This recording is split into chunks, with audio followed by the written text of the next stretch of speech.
Jadi dengan keberadaan Sungai Brantas sebagai sungai yang disebut sungai besar,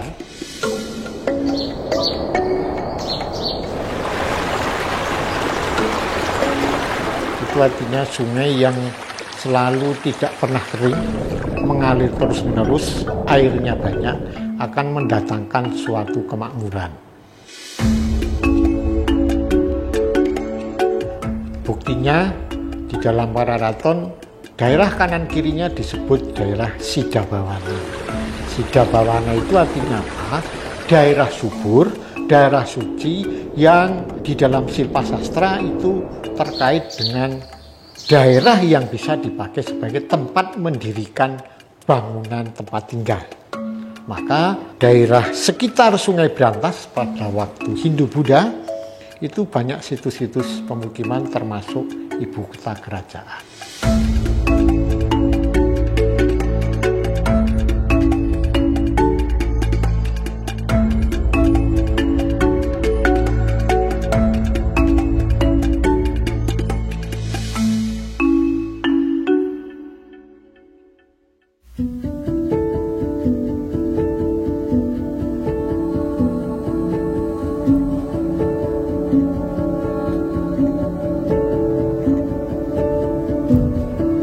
Kita bisa melihat bahwa keberadaan sungai besar yang dalam bahasa Jawa kuno sering disebut sebagai loah. Kalau ukurannya semakin besar maka disebut sebagai bangawan.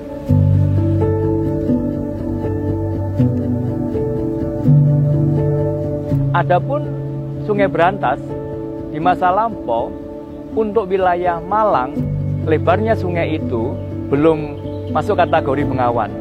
Hanya saja aliran Sungai Brantas itu makin ke selatan, makin melebar karena adanya penggabungan dari sejumlah sungai-sungai yang lain yang masuk ke dalam batang Sungai Brantas sendiri.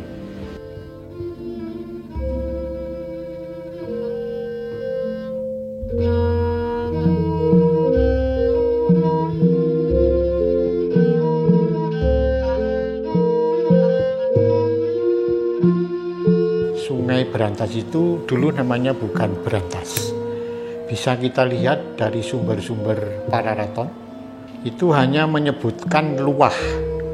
Jadi ada namanya Bujangga-Manik, itu menyebut Sungai Cironobaya. Cironobaya itu artinya sungai yang lebar. Nah, pada masa Erlangga, dengan kaitannya dengan pertemuan prasasti yang kaitannya dengan bendungan itu disebut Bengawan. Nah, kemudian pada Majapahit akhir dalam kaitannya dengan prasasti Walandit itu disebut Banu.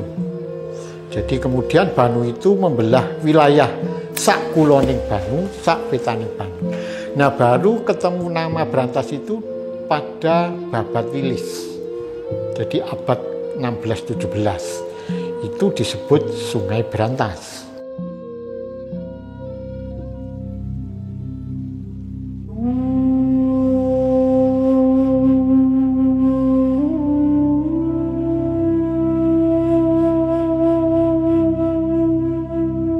Dan ini menarik sekali karena ternyata pola pengembangan peradaban berbasis pada keberadaan sungai kita temukan di berbagai wilayah di Indonesia, khususnya di wilayah Malang.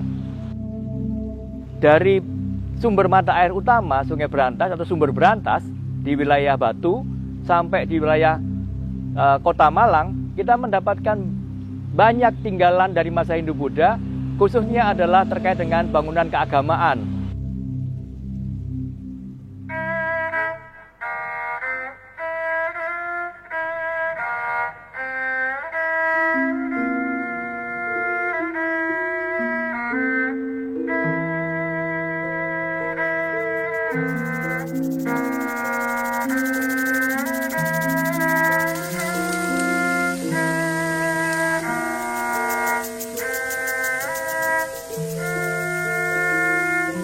Jadi air itu kan keluar dari gunung. Nah, konsep megalitik itu arwah nenek moyang itu kan berada di puncak gunung. Kemudian datang kebudayaan Hindu-Buddha. Jadi membuat kosmologi Hindu-Buddha di Jawa Timur. Terbentuknya makhluk manusia dan alam di Pulau Jawa. Judulnya ngono, tentu pagelaran itu. Konon kabarnya waktu itu para dewa melihat tanah Jawa masih kosong, maka perlu menciptakan alam dan isinya. Lah kemudian dia melihat ke India, ada namanya Gunung Himalaya, Gunung Mahameru. Nah kemudian itu dijebol puncaknya, kemudian dibawa oleh para dewa, dan di dalam buku itu disebutkan semua makhluk dewa dan seterusnya itu menyaksikan diangkatnya Gunung Mahameru itu tadi. Nah kemudian kan beberapa jatuh. Nah artinya apa? Gunung-gunung ya Gunung Lawu, Gunung Wilis, termasuk Gunung Kelut namanya Gunung Katong, Gunung Kawi, Gunung Arjuna, Gunung Welirang, Gunung Pawitra, Bromo, dan Semeru itu dianggap sempalan dari Gunung Mahameru. Maka di situ tadi dibangun bangunan-bangunan karsian.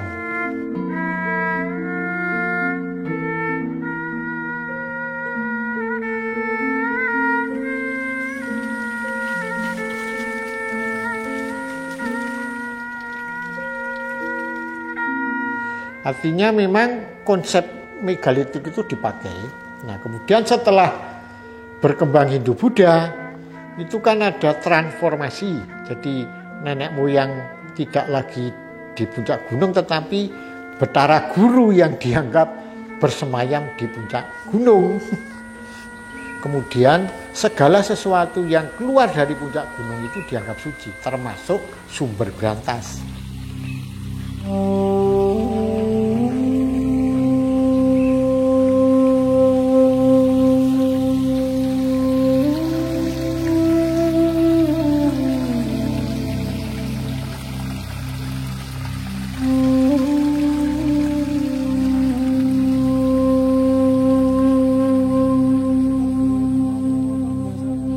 Jadi ini juga merupakan pola yang sama sebenarnya di tempat-tempat yang lain, di mana ada bangunan suci berlatar Hindu, senantiasa ada hubungannya dengan faktor air.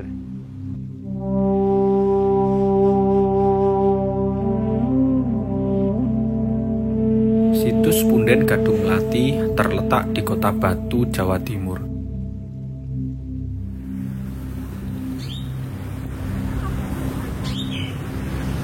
Situs ini berupa struktur bata mirip candi, terdiri dari 5 undak yang memiliki kemiripan dengan gaya punden berundak. Tidak banyak informasi arkeologis yang tersisa di sini. Akan tetapi dari penempatan lokasinya, situs ini berkaitan erat dengan aliran Sungai Berantas yang ada di dekatnya.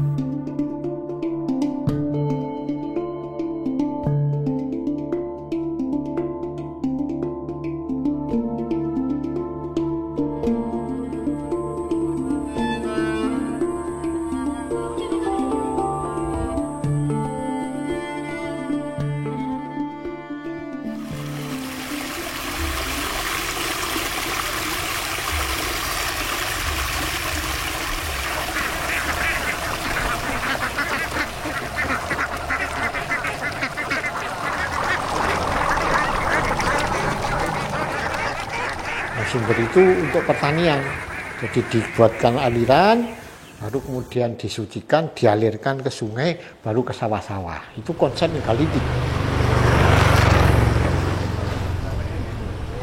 Ini rambutnya ini. Oh, tak mini ngono. Iki kayak ora diulek ngene. Tapi digenek. Heeh, ditumbuk. Kayak roti itu toh? Heeh.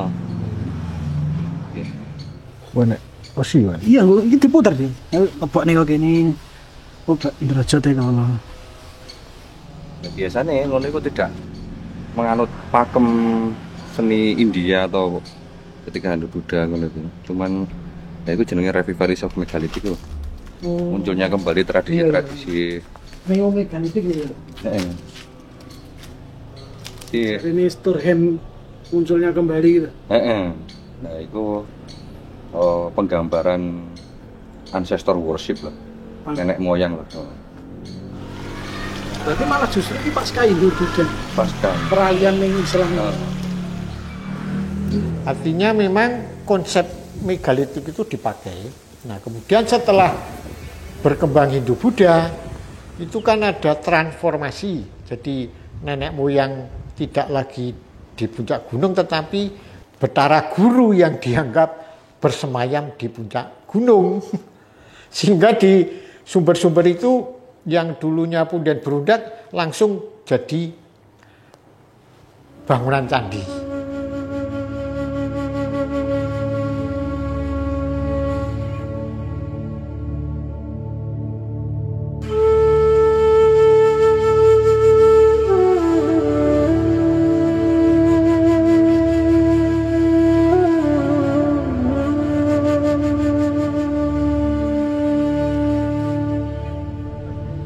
Salah satu fungsi Arca Ganesha itu kan sebagai pelindung.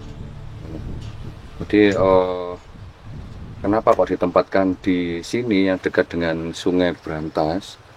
Nah, analoginya sama dengan Arca Ganesha yang ditempatkan di daerah Karangkates. Nah, ditempatkan di tempat yang dianggap berbahaya. Jadi, kalau di sini yang dianggap berbahaya adalah Sungai Brantas yang ada cepuan curam di sana. Itu.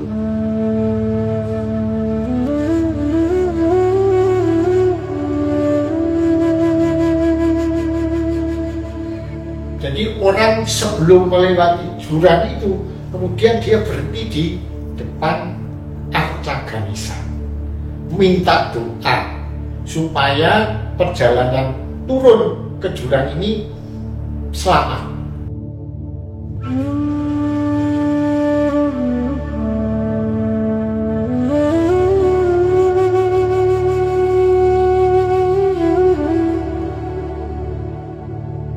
Candi Pendem sebenarnya adalah bangunan yang sangat penting karena ternyata dari hasil ekskavasi yang dilakukan oleh BPK Wilayah 11 2 tahun yang lalu diketahui bahwa Candi Pendem itu sangat mungkin berasal dari periode abad ke-10 Masehi. Jadi ya masuk sendok ya Le? Sendok ya, delok botone ini gede dan kandel ini berbeda dengan Singosarian Majapaitan. Nah, Singosarian yang lebih tipis, Majapaitan lebih tipis lagi, 8 cm 40 kali 20. Ini kan lebih towable. Wah, bote sakmene iki kaya watu iki. Iki gak kaya boto mateng lho, Lek.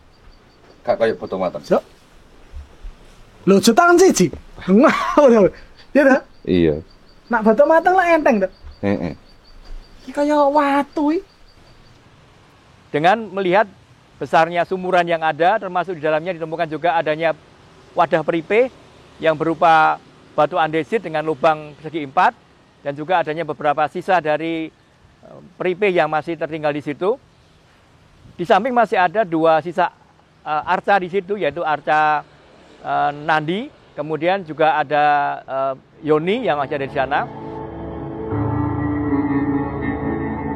Namun demikian kita melihat bahwa secara geografis keberadaan Candi Pendem yang sangat dekat dengan Sungai Brantas ini menunjukkan adanya suatu gambaran bahwa pada dasarnya setiap bangunan suci senantiasa membutuhkan syarat adanya air.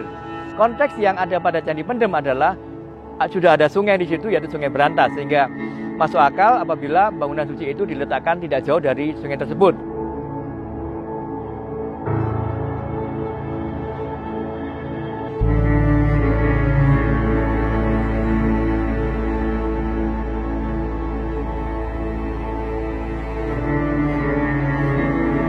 Nah, ini menarik karena kadang sering dihubungkan dengan prasasti batu yang konon juga ditemukan tidak jauh dari tempat itu, yang kemudian disebut sebagai prasasti Sangguran.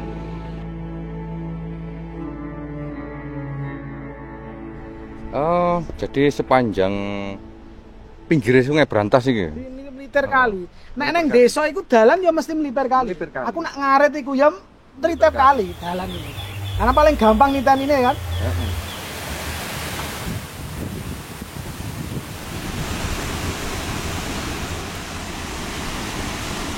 Ini situs Punden Kajang, Sungai kemudian jalan kuno, sungai, sama situs Punden. Sungai Brantas itu kan dianggap sungai utama. Kemudian kan orang juga harus menghargai sungai-sungai itu. Lalu memetakan jalan. Jalan itu pun biasanya dibuat sedekat mungkin dengan sungai. Melalui sungai. Sehingga ada penyeberangan dan seterusnya dan seterusnya. Di sebelah utara, tapi utara Sungai Brantas terdapat toponim Bioro atau yang dekat dengan kata wihara atau biara. Ya, ini menunjukkan bahwa di tempat itu sangat mungkin dahulu ada komunitas Buddha yang tinggal di sana. Dan diantaranya ada yang masih tersisa, yaitu adanya 2 buah yoni yang sangat tua terdapat di sekolah dasar Dinoyo. Nah, dengan demikian maka kita mendapatkan informasi tambahan lagi bahwa peradaban yang bernuansa agama baik itu Buddha maupun Siwa atau Hindu banyak terdapat di tepian Sungai Brantas yang ada wilayah Malang. Ketika Sungai Brantas menuju ke arah selatan, ternyata dari kajian arkeologi dan tekstual, kita mendapatkan toponim yang sangat menarik, yaitu adanya toponim Kutorejo. Nama Kutorejo sendiri sangat mungkin adalah merupakan perubahan bunyi dari nama kuno yang terdapat dalam Pararaton dan negara Kertagama, yaitu Kutaraja. Adapun Kutaraja sendiri adalah merupakan ibu kota dari Kerajaan Tumapel.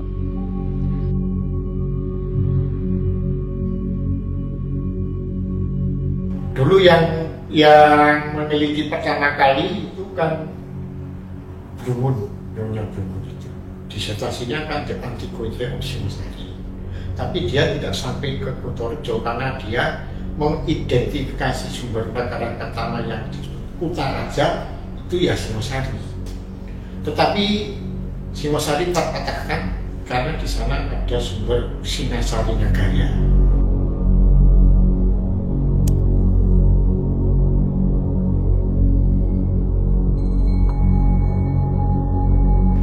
Kemudian Piso itu menerjemahkan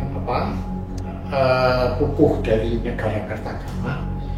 Itu disebutkan Utaraja berada di sebelah timur Gunung Kandi. Kan berarti harus dicari di situ, tapi belum bisa ditemukan di mana.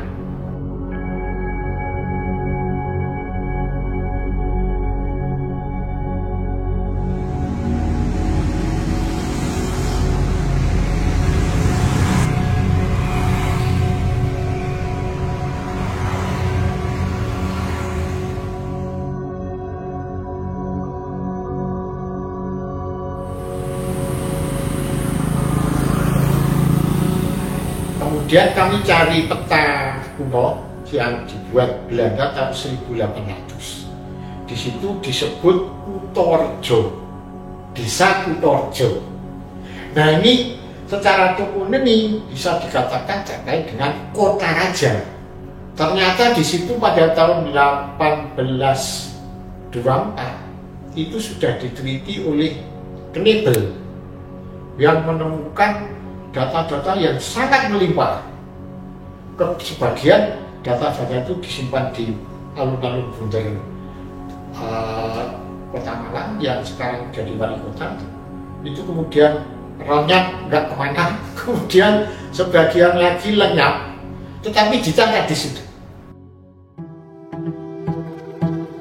Kami browsing penelitiannya Raffles yang diutarakan panjang lebar dalam History of Java.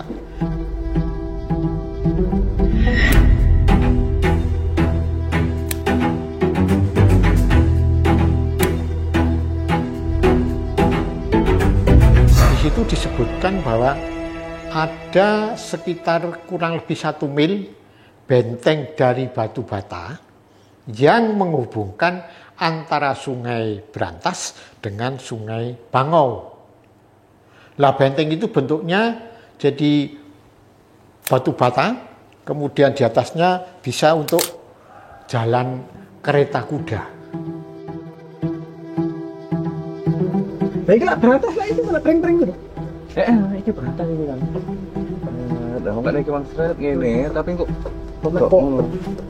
Nekuk ngene, meander iki. Ono nih. Balike ya. Heeh. Waduh. Kok kene iki malah gak patek ketok. Nah, iki kira-kira pembentukannya itu tuh endi ngono lho. Kemudian kami dengan Mas Chandra, dengan beberapa tim laboran itu menyusuri sepanjang itu tadi, talud itu tadi. Ternyata di situ ada struktur batu bata, bekas parit.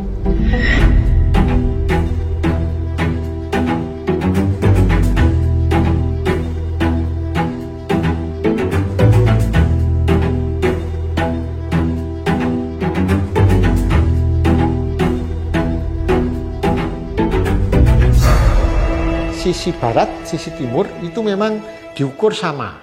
Tetapi karena sungai itu setelah mengalami erosi ke bawah. Dulu kan disebutkan itu ada pintunya. Jadi Sungai Brantas waktu itu masih bagus, itu mengalir itu parit itu antara Sungai Bangau dan itu terhubung. Dan ada pintunya. Nah, kemudian benteng itu bisa dijalani dengan kereta. Nah, sehingga kami mengkombinasikan antara catatannya Knebel yang hampir 150 ada menemukan situs benda-benda. Saya kombinasikan dengan catatannya Raffles. Baru kemudian pupuh dari negara Kertagama itu Kota Raja di situ sebelah timur Gunung Kawi.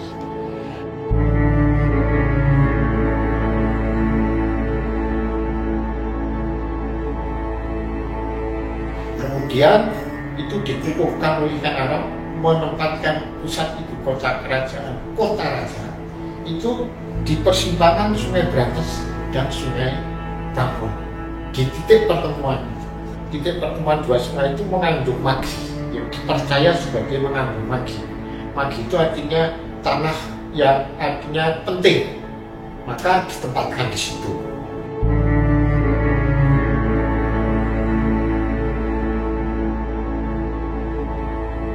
Yang terakhir adalah kaitannya dengan perbentengan.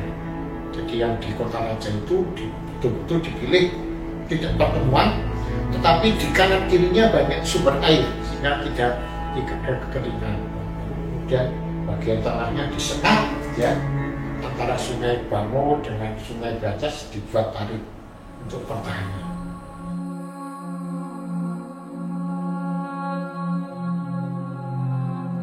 Kalau saya akan menyebutkan memang betul itu Kota Raja, pemerintahan Jawa. Jadi dari Kanarok sampai dengan masa pertengahan pemerintahan Wisnuwardana, dan setelah dia menobatkan Kertanegara, baru dipindahkan ke Singasari Negara yang daerah Singosari sekarang itu.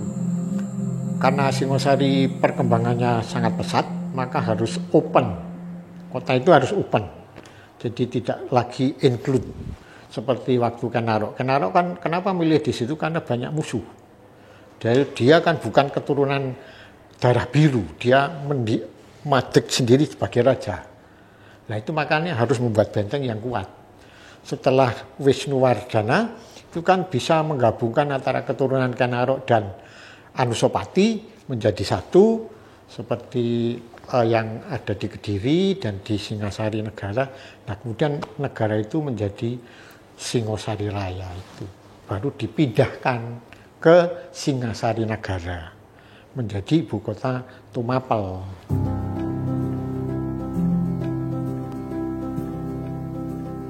Sebenarnya warga Malang perlu merasa berbangga karena sebenarnya pembentuk peradaban atau budaya tinggi di wilayah Malang tidak hanya dipengaruhi oleh keberadaan Sungai Brantas, namun juga oleh Sungai Metro. Sungai Metro sendiri juga ditemukan sejumlah tinggalan arkeologi masa Hindu-Buddha. Salah satunya adalah Candi Besuki, Karang Besuki, dan di dekat itu juga ada Candi Badut. Itu oleh Kasparis dikatakan sebagai Sungai Merta, Amerta. Jadi lidah Jawa dulu Sungai Amerta, terus Metro, sekarang menjadi Sungai Metro.